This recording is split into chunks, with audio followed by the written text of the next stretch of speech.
Сәлем достар, сіздермен бірге Әйгерім. Ең алдымен каналға тіркеліп, лайк басып, қоңыраушаны басуды ұмытпаңыздар. Бүгін сіздермен жұмыртқадан жасалған рулеттің рецептімен бөлісетін боламын. Ең алдымен бізге керегі жұмыртқа барлығының мөлшерін описанияға жазып қоямын. Дәл осылай жұмыртқаны ағы мен сарысын жеке-жеке бөліп аламыз. Және де кішкене шым тұз қосып, жақсылап араластырамыз. Дәл осылай араластырып, дайындап аламыз. Енді біз көкөністер тураймыз. Бір болгар бұрышы кетеді. Осылай майдалап турап, алдын ала дайындап аламыз.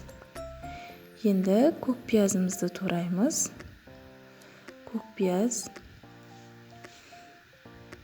Көк пиязды турап болған соң бұл чеснок.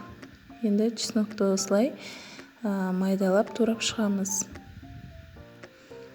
Енді қызып тұрған табамызға май құйып, осы көкөністердің барлығын қуырып аламыз.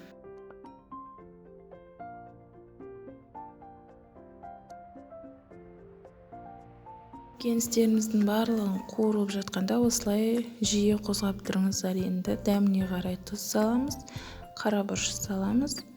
Сосын жақсылап тұрып араластырып қозғап тұрамыз. Енді көкөністеріміз пісіп қалды, болгар бұрышы пісіп қалды. Енді осының бетіне жұмыртқаның ақуызын құйып жібереміз. Дәл осылай оттың астын жай қойып пісіріп аламыз. Толықтай пісу үшін қақпағын жауып пісіреміз. Енді біздің жұмыртқамыз пісті. Енді осыны рулет етіп орайтын боламыз.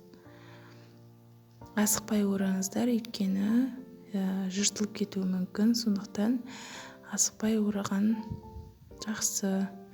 Дәл осылай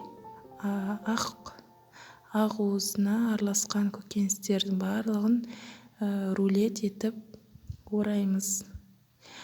Барлық рулетті орап болғаннан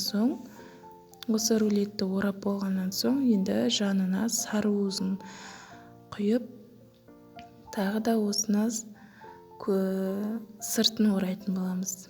Мен сары уызды кішкене пісіріп жіберіппін, сіздер сары уызды құйып, бірден айналдырған кезде орай беріңіздер. Сонда ол әдемі жабысып тұратын болады. Менікі кішкене пісіп кеткендіктен, кішкене сырты жабыспай қалды. Міне біздің рулетіміз дайын болды. Жасалу жолы оп-оңай, жұмыртқа мен көкөніс қана қажет етеді. Мерекелік дастарханға дәл осылай ұсына берсеңіздер болады. Міндетті түрде жасап көріңіздер. Сіздерге ұнайды деген ойдамын. Менің каналыма тіркеліп, қоңыраушаны басуды ұмытпаңыздар.